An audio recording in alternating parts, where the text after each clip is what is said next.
if you are struggling with landing your first tech role, then this is for you. So why should you listen to me? So recently I've had a few calls with people and we've gone over the basics of how they can improve their applications. They reached out to me because I managed to land a role in the tech space before I even graduated. And this video is basically going to cover all the basic things and like recurring themes that I've seen in the calls. What's great is that one of these people is actually going to be having an interview this coming week, and so I'm really excited for him. So if you want to reach out to me, you can in the community, which is in the link below. So let's get started. So the first thing that like is a common factor or common recurring theme is, are you actually applying for roles? Because if the answer is yes, and you're applying to less than 7 in a week, as in there are more days in the week than there are jobs you've applied to, then you are doing nothing. You are doing nothing. You are not applying. You're not really, putting in the effort towards applying for and getting your first role. So first things first, if you're applying to roles and you're applying to less than 7 a week, you're not applying to jobs. Start applying to more. Straight up. That's literally it. Like one of the guys on the call, at some point was like, yeah, no, I'm applying to roles, and they applied to like 4 in the last 3 weeks. They've applied to 4 roles. 4. You can apply to 4 roles in one day. Apply to more. Apply to, like, ideally apply to like 5. So this way at least your applications are, quality applications, and that you have, you've met the requirements, you've actually made sure that things are tailored correctly. If you can apply to 5 in a day, you're good. You're solid. You're genuinely solid. If you can apply to more, that would be better, but at least initially, like trying to get into the routine of it, try to apply to 5. 5 in one day. Do that. Next thing is obviously, your CV, right? Like this is the document that you send them that shows them all the things that you've done. And one of the things that was like really like a common recurring factor, recurring theme was the CVs were not tailored, right? You want to tailor your CV to the job that you're applying for, right? There's no point telling. So like previously, like I've had a role where I worked as a waiter, front of house, whatever you want to call it, right? And there's no point me going in there and like writing my CV. This is how you polish a glass, and this you put the cloth in like this. You make sure you hold it like. No, it is useless. That is like useless information. There's no. Like, it's not relevant towards what it is that I'm trying to, like, to the role that I'm trying to apply for, right? So in the same way, when you're in there and you're writing, like, under your work experience, you don't want to put in stuff that is completely irrelevant to what you are, what you're applying for. So make sure, first, like, inside the work experience, that it actually contains your previous work experience. It shouldn't be personal projects. It shouldn't be anything else. This is just literally your previous work experience. Now, let's say, like, for example, the example I gave you, right, where I was working as a waiter prior to, the experience you want to have in there should still be relevant to the role that you're trying to, like, go for, right? So you want to show that, like, you've got soft skills, right? So there's no technical skills that I got from working as a waiter, but there are soft skills that I got, and these are things that are transferable towards the role that I am applying for, right? And so you want to show that, okay, I can work as part of a team, or I can communicate effectively, etc., etc. Like these are things that they're not technical, but they're soft skills and they are needed. They're still relevant. So that you want to include that inside your CV in the work experience section. So if you have anything in the work experience section that is not actually, work experience, then this is like that's basically a lie, right? Like you don't want to lie in your CV. Don't get me wrong, you can express the truth in very interesting manners, but it's still the truth. But you don't want to lie, right? Because this will lead to them obviously now checking with whoever it is and seeing, oh, does this person actually work here? And if they have no record of it, then that's like an automatic rejection, right? So yeah. Another thing is you do want to have your experience there, even if it's not relevant. So like I said about the waiting part, it's not relevant, but it's there, and it shows that I can work somewhere and that this company won't be the company that's experimenting by hiring me, by being the first person to hire me, by being the first company to hire me, right? Companies, especially like in the tech space, they want to make sure that, this is like a tested product, something that's, we're not going into unexplored territories like that heavily, right? So yeah, the next section is projects, right? Like projects, things you've worked on in your own time, etc., right? These are like things that also hopefully align with your role. So one of the things that you should actually like ask yourself if you're working on a project right now is like, does this project that I'm working on, does it align with the job that I want, right?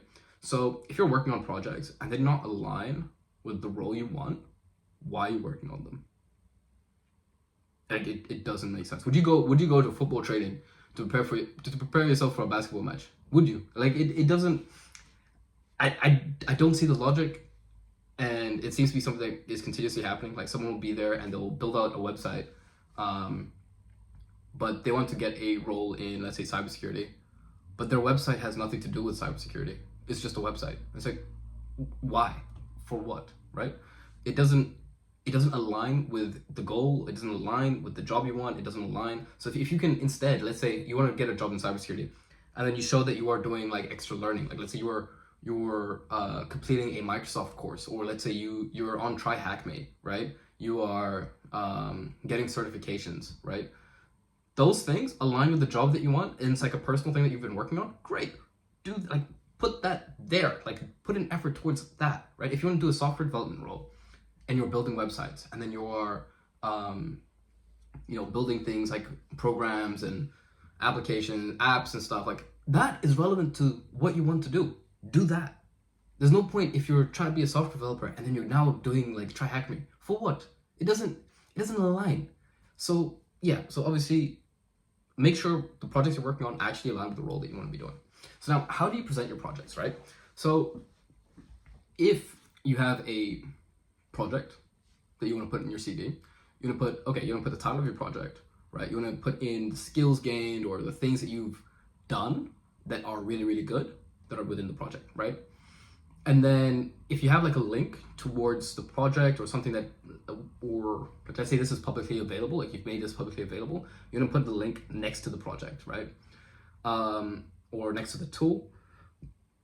And inside the link, or like you could put like as the link, it should say like, okay, to know more, click this link here, right? And then they'll go into the page, whatever. And let's say if you're trying to get a software development role, right? This will probably take you to like a GitHub page, right? And you're gonna have like your README page. So your README should tell you about like what the tool does, what this is, like what is this project, what does it do, and what are you trying to like, what are the key features, right? Like, so how does this work? Like, how are you supposed to use it? And the reason why this is useful is because, like, for people who are coming in and clicking into it, right? Like, they want to be able to see, okay, this is something that you've created, and they want to see that it works. And they also want to, like, understand what it does. Like, why does it exist, right? So when you can give them the description, and then you can also make sure that the thing that you've created works, and they can go in there and they can click, and let's say you've created a test account, and they can just go in and they test it and it works. Wow. I know this sounds so basic, but people genuinely be putting things out there that does not work, and it also doesn't have a description, and no one knows what to do. No one knows how to use it, right? And then you don't know if it works or not because you don't know what it's supposed to be doing. And then, so there's all these things that come into it together, right? So just make sure that obviously once you've created this and you've done this, right, and you have your link, whatever, people can go in, they can read, they can understand what it's supposed to be doing. And then on top of that, the thing should actually work. I think that's fair, right? Like if you want someone to go in there and work, like, so look at the things that you've built, it should actually work. It should work correctly. Okay. It is a very impressive thing when it does work. Just want to put that out there. People like it a lot. So now the next thing is obviously your academic records, right? So if you've just graduated, you just finished uni, this is a section that should be so quick, snappy, straight to the point. You're gonna literally have like the following sections, right? You're gonna have your university or whatever courses, academic courses that you've done. So traditional academic, right? So this is like GCSE, A levels, university, right? You're gonna have all those inside there, and what you want to do is, let's say for your university, you're gonna have your course name, and you're gonna have your final grade, and the years that you were there. That's it. That is it. Straight to the point. Then in the next line, you're gonna go straight ahead. A levels, the institution you had it at, right? The subjects and the final grade, and you want to do this for each subject, final grade, subject, final grade. And typically with A levels or whatever equivalent it is, it's not that many subjects, and it's fine. GCSEs, you want to do the same thing, and I know that it's annoying, but a lot of companies actually want, like, they want to see that it's there and that it's legit and whatnot. So you're gonna do the same thing with your GCSEs. You can put over equivalent, right?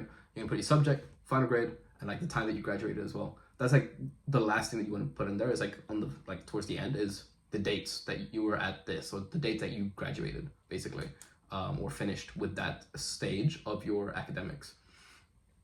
Next thing you want to get into is like awards, right? So this is like scholarships, certifications, things like that, things of that matter. So if you have received like scholarships, awards, certifications, you can list them in here. And if the amount that you've like received as a scholarship is ridiculously high, you're gonna put that value.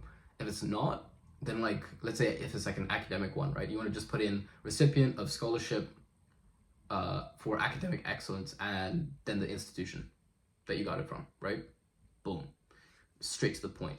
If you have certifications that are relevant towards the role that you're applying for, put them in here. Super simple, right? There's no point having a certification and it doesn't exist here. You also want to put your certifications on like LinkedIn and stuff, right? Like so that it is publicly available and that people can see this. The next thing you want to do is you also want to make sure you have a section for your interests, right? So this is where you list like things that you've done that they could be or they could not be part or relevant towards the role you're applying for. And this is like societies you've been a part of whilst you were at uni. This is like activities and things that you've done for fun. You know, like things that, you know, show that you're a real human being and that you're not a bot and that you have a life, right? So essentially in this video, we've gone through like, if you're actually applying for roles, we've gone through basic structuring for like a CV. And then, yeah, so I hope that this has been useful. And if you have found this useful, click the link below and you can join a community of people who are also starting their tech careers. Ciao.